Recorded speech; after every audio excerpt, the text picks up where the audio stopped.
Le grand dialogue. Sigi Kafoba. Le grand dialogue, l'émission des débats du studio Tamani sur votre radio. Shenni Beri. Halud Mauni. Shenni Beri. Sigi Kafoba. Le grand dialogue. Mesdames, Messieurs, bonsoir, bienvenue au Grand Dialogue de Studio Tamani, ici au Centre international des conférences de Bamako, où a débuté aujourd'hui même la phase nationale du dialogue inter-malien jusqu'au 10 mai prochain. Les Maliens vont se parler sans filtre, sans ingérence extérieure. À l'initiative du président de la transition, ces assises ont pour objectif de permettre une résolution de la crise malienne, comme je le disais tantôt, sans ingérence étrangère. Après les phases communales et régionales, c'est la dernière étape aujourd'hui de ces pourparlers. Le processus est qualifié de réussite par les organisateurs et les participants. Il faut tout de même signaler l'absence de certains partis politiques, des organisations de la société civile ainsi que des groupes armés du Nord. Ces absences ont-elles impacté négativement ces assises? Quelles sont les chances pour ce dialogue de ramener la paix et la réconciliation? Quelles sont les attentes des participants vis-à-vis de ce dialogue? Ce débat sera animé par Sekou Gadjigo. Nos invités sont au nombre de 3. Dr Brema Elidiko, membre du comité de pilotage du dialogue intermalien. Nouhoum Togo, personne ressource. Et Koulibaly Ramata Maïga, délégué venu de la France. Mesdames, Messieurs, bonsoir et bienvenue. Le grand dialogue. Merci, chers invités, d'être là. Aujourd'hui, c'était la cérémonie d'ouverture, une cérémonie qui a été très riche. On peut d'ores et déjà dire que les choses sont bien parties, Brahima et Lidiko. Merci bien pour l'invitation et pour cette initiative d'organiser cette émission. Oui, la cérémonie d'ouverture a eu lieu ce matin. Pas seulement la cérémonie d'ouverture, parce que l'après-midi, nous avons commencé les travaux dans les différentes commissions. Donc, il y a 5 commissions. On peut se réjouir de la forte participation des Maliens, à la fois établis à l'étranger, mais aussi les délégués des réfugiés des camps en Mauritanie, au Burkina, au Niger, aussi des déplacés internes. Sans oublier les 8 représentants par région. Donc on a 19 régions plus Bamako. Et l'université aussi a été représentée. Donc quand on voit la forte mobilisation des Maliens, on peut dire effectivement que la cérémonie est bien partie. Alors à quoi a consisté la journée d'aujourd'hui en termes de travaux? D'abord, la période, disons qu'il y a 2 moments importants. Le premier moment, c'est la cérémonie solennelle d'ouverture présidée par son Excellence le colonel Assimi Goïta, président de la transition, de l'ouverture des travaux. Donc, au cours de cette cérémonie, il y a eu des prises de parole qui ont été précédées par une symphonie pour la paix organisée par Mahmoud Dafé du Centre culturel Corée de Ségou, où on a vu différentes communautés maliennes. Oui, ça c'est la cérémonie d'ouverture qu'on a retransmise en direct. Je parle des travaux en commission. Et donc maintenant, dans le cadre des travaux, vous savez, il y a 5 commissions. Peut-être qu'il faut les rappeler. La première commission, question paix, réconciliation, cohésion sociale. La seconde commission, question institutionnelle, question politique et institutionnelle. Troisième commission, économie et développement durable. Quatrième commission, aspect sécuritaire et défense des territoires. Cinquième commission, géopolitique du Mali et environnement international. Donc, lorsqu'on s'est retrouvés l'après-midi, les présidents de commission ont rappelé tout le processus depuis le 4 février du dialogue à l'ensemble des participants pour que tout le monde soit au même niveau d'information. Donc cette mise à niveau a eu lieu et ensuite on a présenté les grandes recommandations issues de la synthèse des documents qui nous sont parvenus de l'ensemble des zones où le dialogue s'est tenu.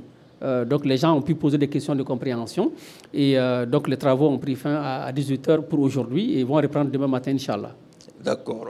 Madame Koulibaly, Ramata Maïga, alors vous êtes délégué de la France. Je voudrais vous poser cette question. Depuis le début de ce dialogue, on a vu le format utilisé, commencer par les communes, ensuite les régions et aujourd'hui, cette semaine plutôt, nous serons à la phase nationale. Comment vous avez apprécié ce format? Merci à Studio Tamani de m'avoir invité. Merci à Eli pour ce grand travail abattu. Merci à nous, Togo, mon grand Dogon, qui est là pour un peu nous accompagner. Je veux juste dire que ce dialogue était, on va dire, c'est encore un dialogue de plus, mais c'était un dialogue nécessaire. Et d'ailleurs, comme l'a dit Elie, les Maliens ont joué le jeu. Effectivement, moi, je suis délégué venu de la France avec Maître Sidibé et le professeur Eloi Diarra, qui, lui, avait travaillé avec vous dans la commission de pilotage. Et nous, en France, nous avons également fait notre dialogue durant tout un week-end. Et voilà, j'étais la présidente d'une des commissions, la première commission d'ailleurs, dialogue, paix, réconciliation et cohésion sociale. Et dans cette commission, il y a presque tout dedans. Et donc, du coup, voilà, les Maliens se sont parlé dans une atmosphère très conviviale. Est-ce que la diaspora s'est mobilisée, notamment les Maliens de France? Évidemment que, en plus, le délai était court. Nous avons appris que le dialogue devait se tenir le week-end, c'est-à-dire samedi, dimanche, et c'est lundi qu'on a commencé à mobiliser. Mais malgré tout, les Maliens se sont vraiment mobilisés parce que c'est important que les Maliens se parlent. Et quand nous parlons sur les réseaux sociaux, nous parlons entre nous, on s'est dit on n'est pas entendu. Mais quand notre président, colonel Assimi Goïta, président de la transition, dit il faut donner la parole aux Maliens, on nous donne la parole, on la prend. Il y a des professionnels de la parole, mais nous sommes Maliens lambda, citoyens maliens, patriotes maliens, qui voulons aussi contribuer comment dit-on, à la paix dans notre pays. Et donc c'est pour cette paix-là que les Maliens de la diaspora se sont également mobilisés et ont participé vraiment en toute fraternité, en toute convivialité, sans entacher le côté vraiment studieux, le côté engagement, voilà, pour que notre pays s'en sorte. Alors, Togo, elle l'a dit, hein, certains diront que c'est un dialogue de plus, mais pour elle, c'est un dialogue nécessaire. Est-ce que vous êtes d'accord avec elle? Oui, parce que, comme on le dit chez nous au Mali, parler, c'est une très bonne chose. Parce que regardez ce qui se passe chez nous au centre du Mali. Oui, mais en quoi est-ce que ce dialogue est nécessaire? Est-ce qu'il y a des choses qu'on va dire dans ce dialogue qu'on n'a pas dit dans les forats précédents? Oui, parce que cette fois-ci, l'implication de la population lambda au niveau communal, des gens où il y a eu des affrontements, des morts d'hommes entre... Un exemple entre les Peuls et les Dogons, qu'on les fait asseoir ensemble, discuter. Donc d'abord, ça permet aux uns et aux autres d'accepter d'abord dès au départ le pardon proposé. Dialoguer, ça veut dire c'est se comprendre. Vous savez, dans le monde, là où il y a eu des débats de ce genre, par exemple en Afrique du Sud, par exemple au Rwanda, c'est que les gens ont parlé. Les gens ont reconnu leurs fautes, les gens ont discuté pour se dire que ce qui s'est passé, c'est des horreurs. Ne refaisons plus ça et que les gens reconnaissent pour qu'on puisse aller en avant. Aujourd'hui, qu'on veut ou pas, si nous refusons de dialoguer entre nous Maliens, c'est que le Mali va disparaître. Donc il est important que les uns et les autres comprennent. Moi je dis, discuter une fois, deux fois, trois fois, c'est normal. Et c'est bon, une fois qu'on discute, on oublie donc certaines choses. Au départ, en discutant pour la première fois, on peut accepter le pardon un tout petit peu. La deuxième fois, on peut encore accepter. Jusqu'à la quatrième ou la cinquième fois, on se dit, mais comme nous sommes tous des Maliens, ceux qui sont en train d'être tués, ceux qui sont en train de nous tuer, les militaires qui sont en train d'être tués par les terroristes, ou les terroristes qui tuent les Maliens, tout ça, c'est des Maliens entre nous. Comment nous acceptons de nous tuer comme ce qui s'est passé en Europe depuis des années? Aujourd'hui, en acceptant de voir ce qui s'est passé chez eux, en prenant comme exemple, il est bon que les Maliens s'assoient pour discuter, pour relever certaines devises de réconciliation, pour qu'on comprenne les difficultés que nous avons, voir la façon de gérer l'administration, la façon de gérer aujourd'hui de la justice, la façon de gérer même les va-et-vient des Maliens pour que nous puissions relever certains défis. Mais en discutant, on va se comprendre comprendre, c'est ce débat aujourd'hui qui est en train de se faire un peu partout sur l'étendue du territoire national. Comme on l'a dit, on a commencé dans les 700 et quelques communes. Les gens ont discuté au niveau régional et aujourd'hui au niveau du district de Bamako plus le diaspora, où il y a aussi, où les discussions se sont opérées au niveau, donc dans les pays limitrophes où nos gens sont là-bas, comme en Mauritanie, les réfugiés. Tout le monde a été impliqué pour qu'ensemble, nous discutons en malien, en se regardant en face et en se disant, nous avons le droit d'éviter les erreurs et aller plus loin. Alors, Brema Eli Diko, il a dit, c'est toujours bon de discuter, de dialoguer. Mais quand nous regardons ce dialogue intermalien, on peut dire aussi qu'il y a eu d'autres dialogues, d'autres rencontres qui ressemblent un peu à ce format. La conférence d'entente nationale, on l'a vu, les Maliens sont venus de partout, du nord, du centre, ils sont venus ici pendant quelques jours, ils ont discuté. Nous avons vu le dialogue national inclusif. Mais est-ce que finalement, on n'a pas l'impression que c'est une répétition? Bon, vous savez, les critiques et même les sceptiques peuvent toujours penser que c'est un dialogue de plus. Il est important de rappeler que chaque dialogue qui a eu lieu au Mali s'est déroulé dans un contexte spécifique. La conférence d'entente nationale 2017 est une initiative qui vient à la suite de l'accord issu du processus de paix. Le dialogue national de 2019, il y avait une crise politique à Bamako. Le Premier ministre à l'époque, Boubou Cissé, a réussi en fait, à discuter avec la classe politique via le médiateur de la République. Un accord cadre politique a été signé. Et ensuite, il fallait donc discuter des questions politiques. Le dialogue national inclusif a eu lieu. Ensuite, les pouvoirs d'Ibeka ont été renversés. Et, les assises nationales. Voilà, il y a eu les assises nationales. Lorsque vous installez un pouvoir, vous voulez diriger, vous avez besoin d'écouter les populations. Donc, les populations ont été écoutées. Elles ont fait des propositions sur comment, de leur point de vue, on peut refonder la gouvernance au Mali, parce que pendant 30 ans, il y a eu des questions de corruption, d'enrichissement illicite, etc. Donc, en tout cas, beaucoup de griefs à l'encontre de la gouvernance. Ça, c'était l'objectif. Il se trouve que le 31 décembre 2023, le président Assimi Goïta, dans son adresse à la nation, a expliqué qu'il y a désormais, les Maliens vont parler seulement entre eux sans interférence extérieure. Dans tous les autres cas, il y avait la communauté internationale présente au Mali jusqu'à une certaine période. Et donc, à partir du moment où l'accord a été rendu caduc, à partir du moment où nous avons décidé de parler entre nous sans interférence, sans faire recours à un médiateur au Burkina, en Algérie, etc., on s'est dit, le contexte change. Il change d'autant plus que l'accord, on a mis fin à l'accord. Pendant ce temps, vous avez de nombreux groupes armés qui sont réunis au sein de la plateforme. Donc pro-Bamako, vous avez la coordination du mouvement de l'inclusivité, des groupes qui sont donc au milieu, et vous avez la coordination du mouvement de l'Azawad, c'était donc ceux qui avaient pris les armes pour revendiquer l'autonomie, l'indépendance, etc. Et donc, qu'est-ce qu'on fait de tous ces hommes armés? À partir du moment où l'accord en fait, est rendu caduc, il y avait des institutions qui ont été créées, des commissions qui ont été créées dans le cadre de cet accord. Qu'est-ce qu'on fait de tout ça? Ensuite, nous, Togo, tout à l'heure, a parlé de la question des conflits intracommunautaires. Le centre du Mali, à partir de 2015, est devenu l'épicentre de l'insécurité. Il y a des hommes en armes, vous avez des groupes d'autodéfense, vous avez aussi des milices. Qu'est-ce qu'on fait de tous ces hommes en armes?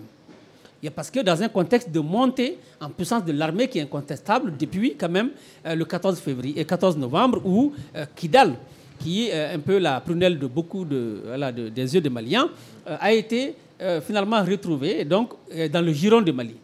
Dans la région de Kaï, vous avez l'esclavage par ascendance qui a fait déplacer plus de 3000 personnes, dont plus de 2000 sont réunis dans la commune de Mambili, dans la région de Kita.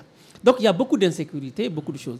Finalement, ce dialogue-là, à la différence des autres, aborde uniquement la question de la paix et de la réconciliation, de la cohésion sociale. Toutes les thématiques qui ont été abordées, c'est dans le cadre de comment ramener la paix. La réconciliation est un processus, mais du point de vue des Maliens, les autres sont partis, on les a remerciés. Nous avons des difficultés. Qu'est-ce que vous pensez, à partir de vos perspectives, de l'intérieur comme à l'étranger, qu'il faut faire comme action pour que la paix puisse revenir au Mali? C'est ça, en fait, l'enjeu important. Donc, on le fait entre nous, sans interférence extérieure. Si demain, on se met d'accord sur des choses, on pourra les mettre en œuvre parce que nul ne sera là pour dire qu'on ne le fera pas. Vous avez dit l'objectif, c'est de pouvoir ramener la paix et de pouvoir aboutir à une réconciliation de tous les Maliens sans une implication d'autres personnes venues de l'extérieur.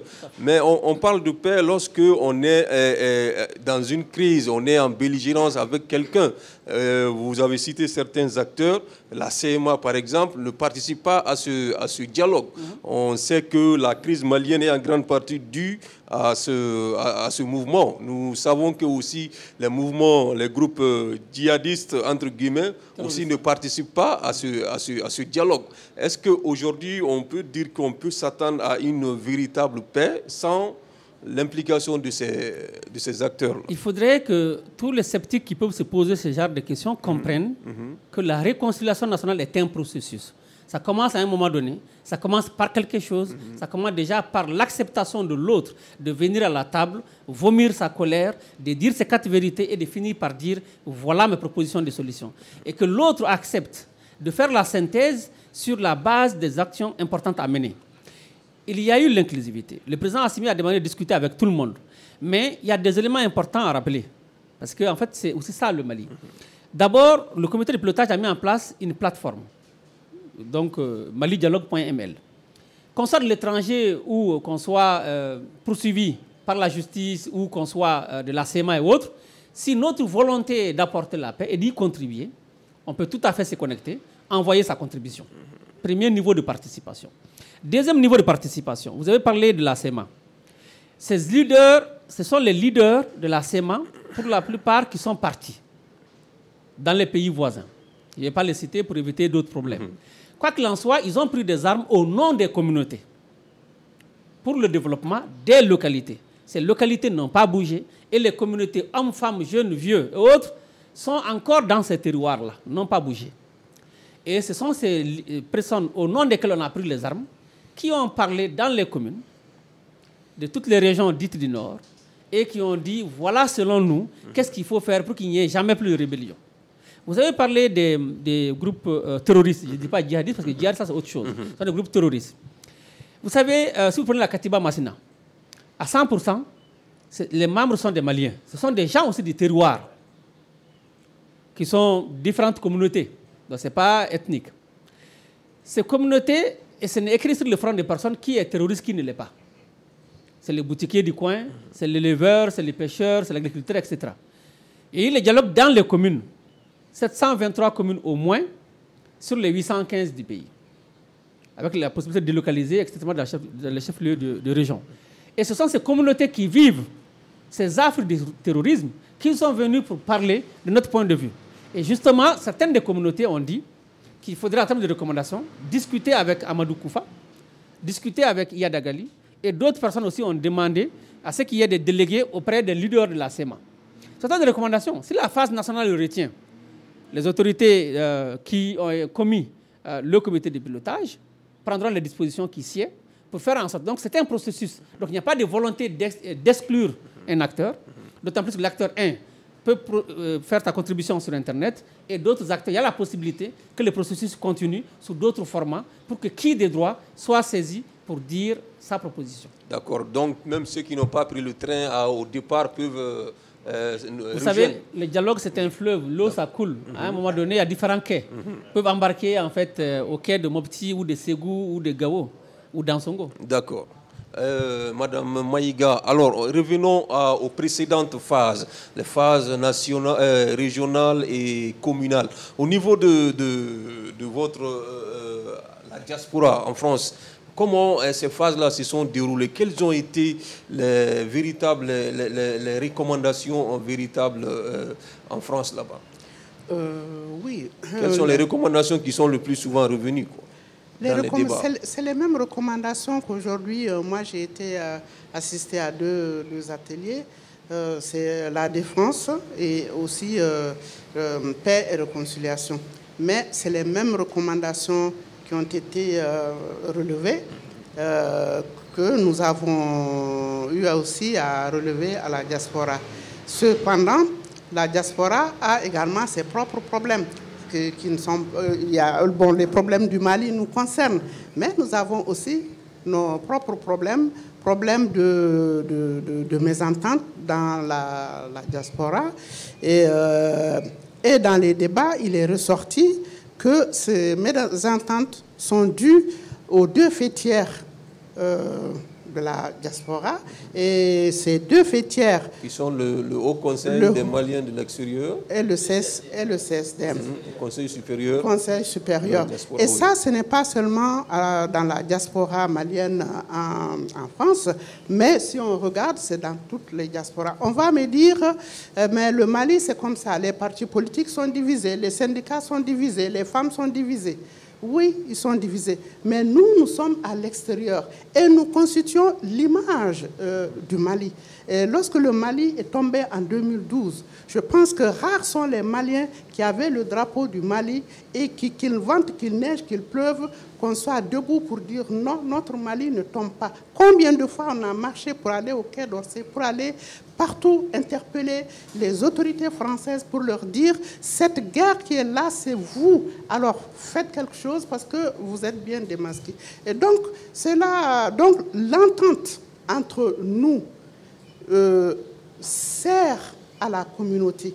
Par exemple, là, avec le problème qu'il y a eu entre le Mali et la France, les binationaux en ont pâti.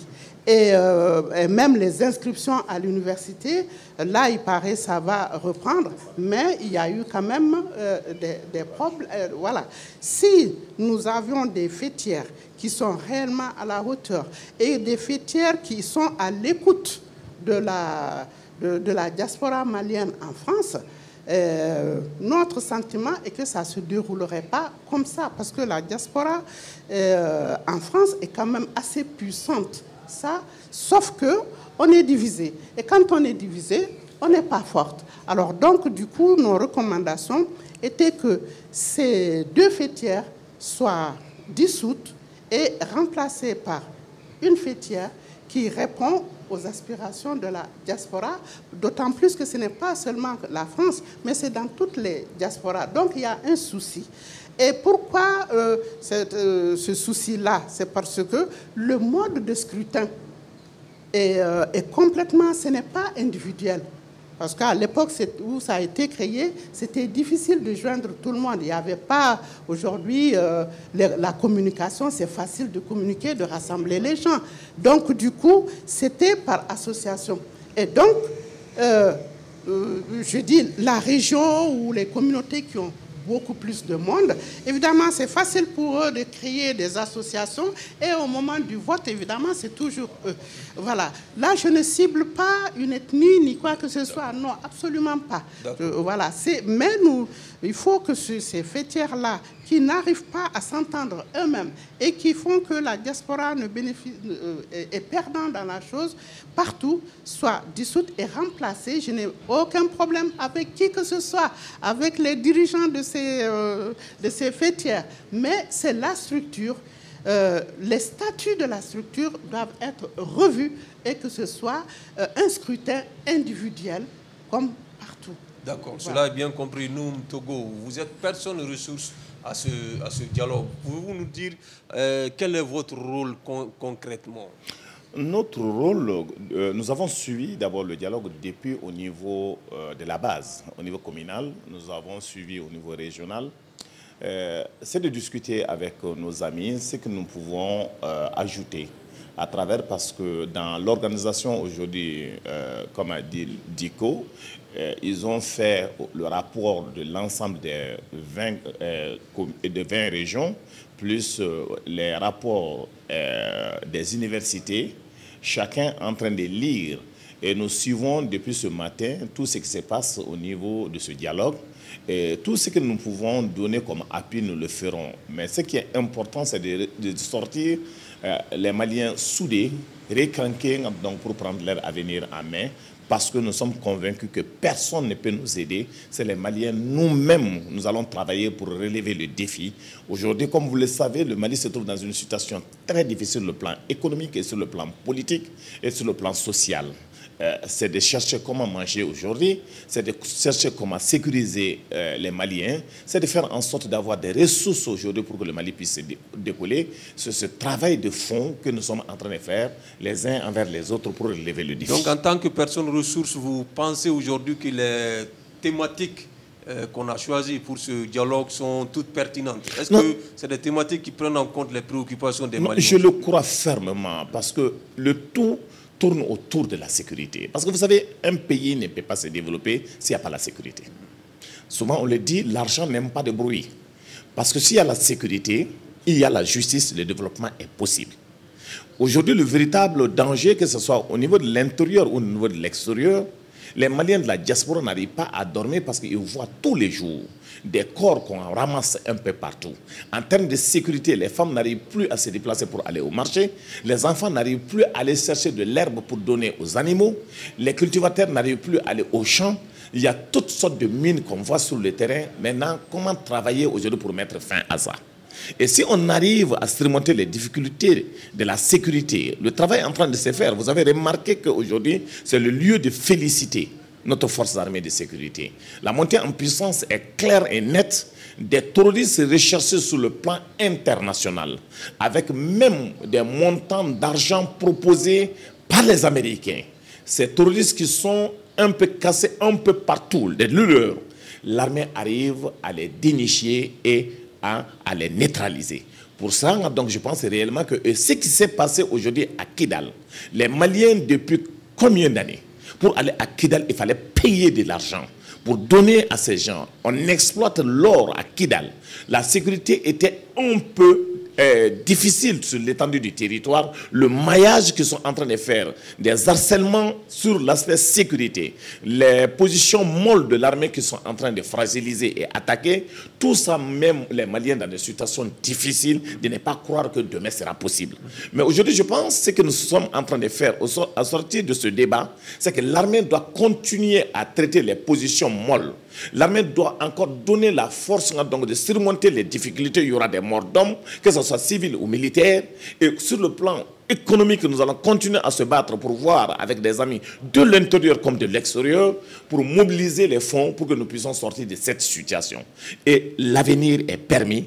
Et je crois en toute honnêteté que les thématiques, les 5 thématiques qu'ils ont prises, c'est tous, les 4 autres, c'est de soutenir la sécurité. Et la sécurité est gaz de développement pour l'ensemble des pays. Alors, Brima Elidiko, vous êtes membre du comité de pilotage. Après les phases communales et régionales, est-ce qu'il y a eu des recommandations, des propositions qui sont sorties de ces 5 thématiques-là, c'est-à-dire des propositions qui ne rentrent pas dans le cadre de ces 5 thématiques-là? On a fait des propositions, des recommandations autres que ces 5 thématiques-là.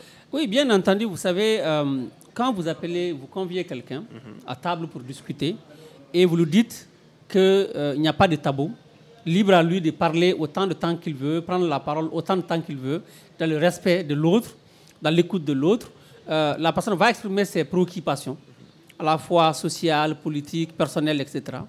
Et au-delà des questions de paix, des questions de sécurité, au-delà des questions politiques, etc., la question de la prorogation de la transition a été évoquée dans certaines communes de Bamako, dans les communes du centre, dans les communes du nord, et y compris au sein de la diaspora. La question de la candidature du président Assimi Goïta a été aussi demandée par certains des participants. Ce sont des choses, quand vous voyez les différents rapports, parce que chaque commission a fait la synthèse de l'ensemble des documents, en bas des rapports, vous avez des questions, on a une rubrique autre. Autre, c'est-à-dire qu'en dehors de ça, en dehors de ces 2 aspects, il y a des questions qui portent par exemple sur la question du bitumage de la route Sévaré-Gao, des questions qui concernent Djouila, qui concernent Kita, qui concernent l'opérationnalisation de telle ou telle région. Donc chaque zone considérée a effectivement mis l'accent sur ces spécificités qui n'ont rien à voir avec les thématiques du dialogue. Quand vous lisez les termes de référence, toutes ces questions que je viens d'aborder ne figurent nulle part. Mais ce sont des Maliens qui sont venus, qui ont des préoccupations et qui les abordent. Et nul ne peut les empêcher de les aborder. Voilà. Maintenant, qu'est-ce qu'on fera de ces recommandations issues des phases régionales et communales? Le plus important pour le comité de pilotage à ce stade, c'est d'abord de faire en sorte que tous les participants qui sont venus de régions ou et ensuite de l'étranger puissent être mis en niveau. C'est-à-dire que tout le monde puisse comprendre le processus. Qu'il y ait des informations, on a projeté dans chaque salle les recommandations principales qui sont issues. Et pour des questions de traçabilité, un carton rempli de documents qui concernent vraiment les rapports de chaque région, de la diaspora, puisse déjà les avoir. que chacun, d'abord en premier lieu, regarde les recommandations de sa région pour laquelle la personne a été déléguée. Est-ce que vos recommandations, qui sont en lien avec les dialogues, ont été prises en compte?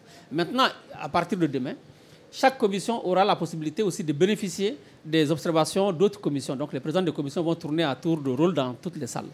Une fois que tout va être fait, après on va faire ce qu'on appelle une plénière à partir de mercredi et jeudi. Plénière au cours de laquelle il y aura tous les participants dans la même salle. Et pour retravailler encore les mêmes recommandations pour s'assurer qu'aucune des recommandations phares des régions n'a été oubliée, de la diaspora, des réfugiés, parce que les réfugiés sont aussi représentés, les déplacés, etc., que tout cela a été pris en compte. Et qu'on a abordé vraiment pleinement des questions qui sont en lien avec les objectifs des termes de référence. Bien entendu, donc, le rapport va sortir, il y aura une synthèse. En bas de la synthèse, il peut y avoir, je dis bien il peut y avoir, c'est les participants qui vont le décider, une rubrique autre qui peut indiquer d'autres questions spécifiques qui ont été abordées par les participants pour dire, voilà, à 98%, effectivement, ce qui a été abordé par les participants de l'intérieur comme ceux qui sont venus de l'extérieur, sur les questions de paix, de sécurité, etc., de géopolitique, des questions politiques. Et voilà les recommandations phares. Mais les participants aussi ont demandé ceci et cela. Donc nous, on doit être fidèles à ce que les gens ont demandé. Maintenant, il est de la responsabilité de celui qui nous a commis de prendre telle ou telle décision, en fait, en âme et en conscience, devant Dieu et les hommes.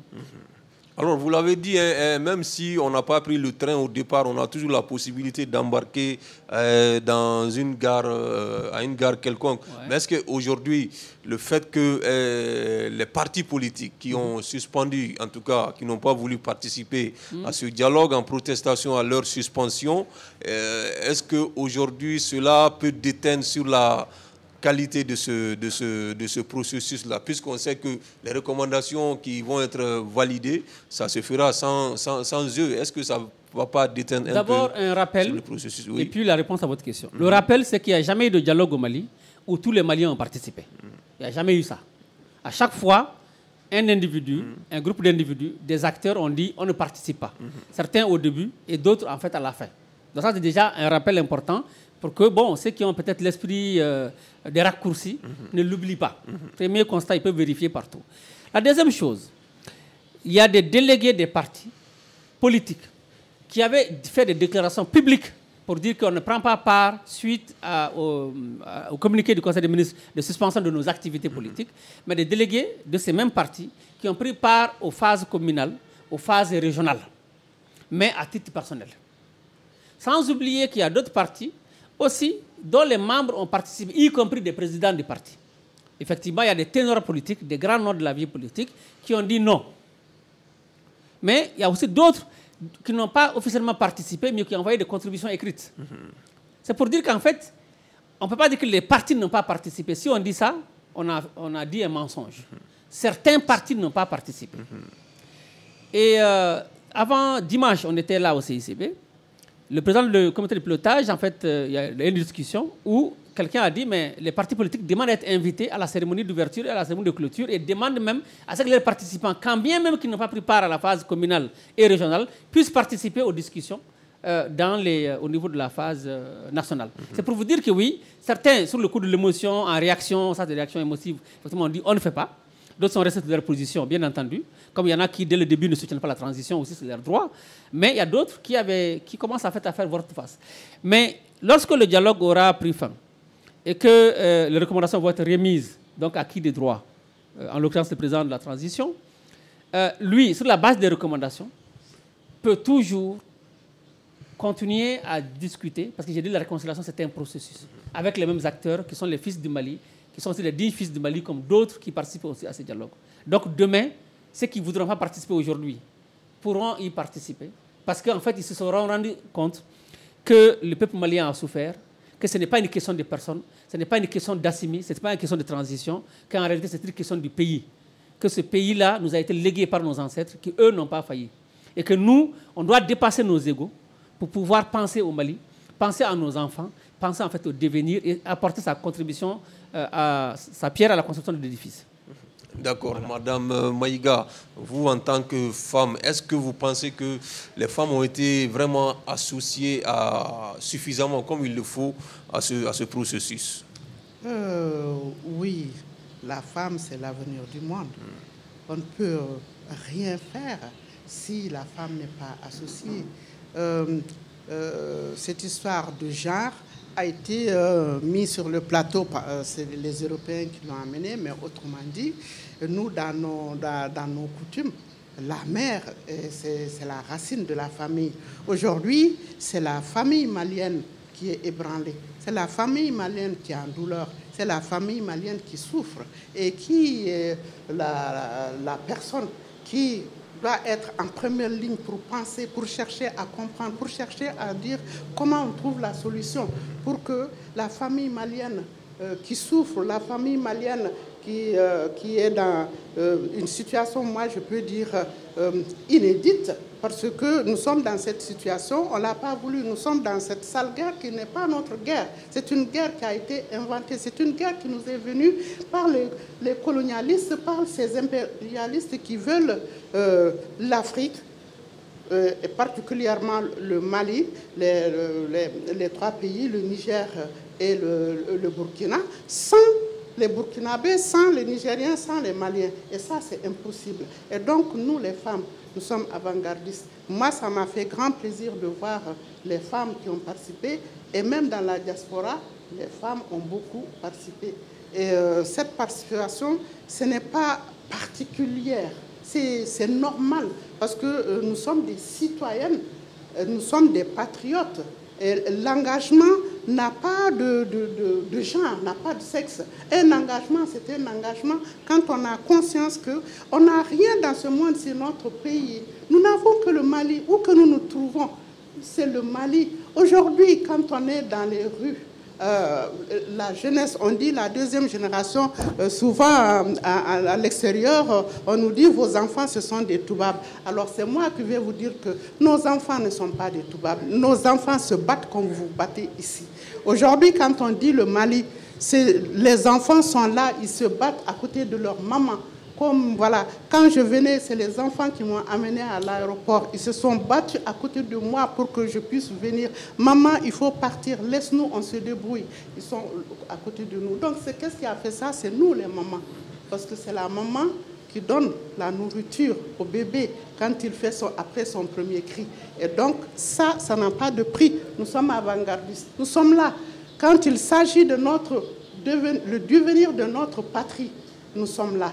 Quand il s'agit de l'éducation de nos enfants, c'est vrai qu'à quelque part, nous avons failli. Et ça, ce n'est pas la faute des mamans, ni qui que ce soit. C'est le Mali qui est tombé en un certain moment où tout le monde a peut-être failli. Je n'aime pas trop dire que tout le monde a failli, mais en tout cas, il y a eu quelque chose qui a fait que notre grand Maliba est tombé sans que...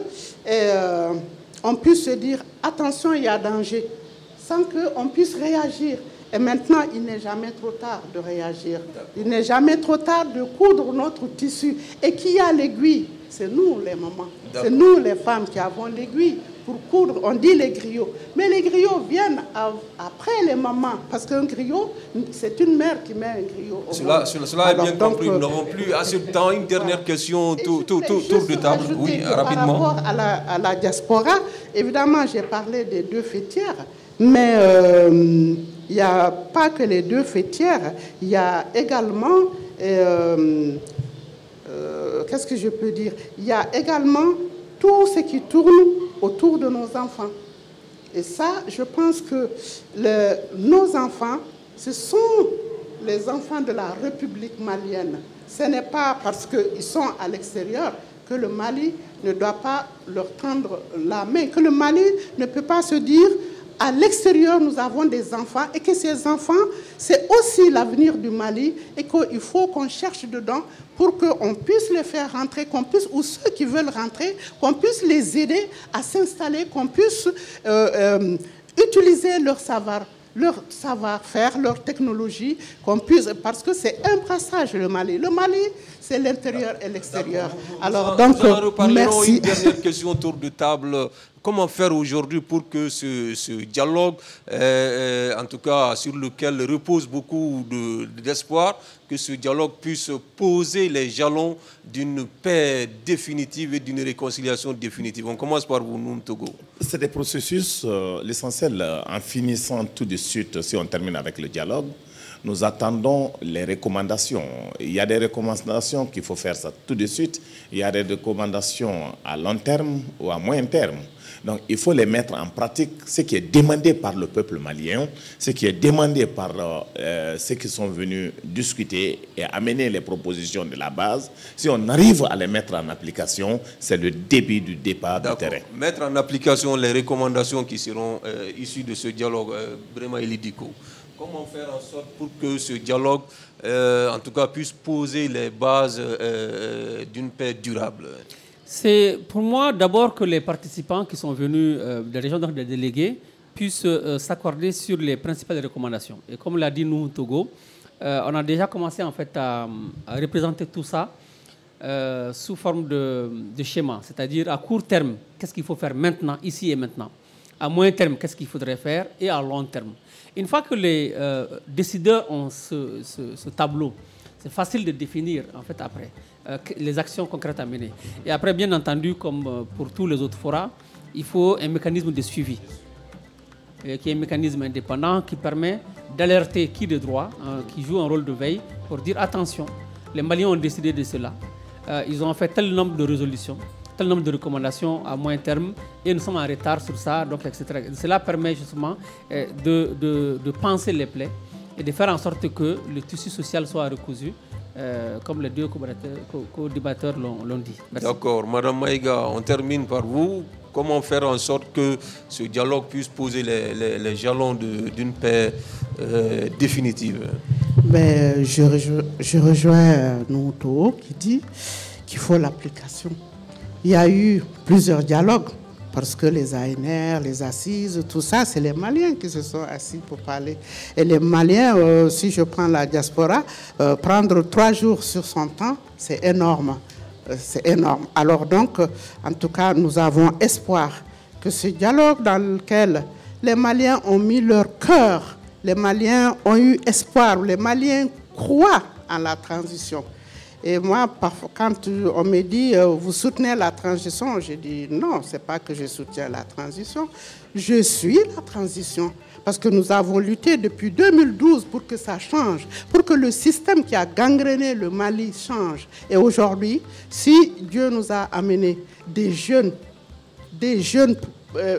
pleins d'énergie, des jeunes qui en veulent, des jeunes qui n'ont pas peur de ceux qui les font peur, qui n'ont pas peur des diables qui nous guettent, qui n'ont pas peur des sorciers à deux têtes qui nous guettent. Quand ces jeunes-là sont là, nous ne pouvons que les soutenir. Et donc, espoir est que il ne faut pas que les recommandations de ce dialogue-là, comme vous l'avez dit, qu'il faut un comité de suivi ou pas, en tout cas, nous avons espoir que les recommandations qui sont planifiées, court terme, moyen terme et long terme, soient vraiment appliquées afin qu'on se dise, oui, la transition, il nous écoute. Ok, appliquer les recommandations, ce sera le mot de la fin pour ce grand dialogue qui parlait aujourd'hui du dialogue intermalien.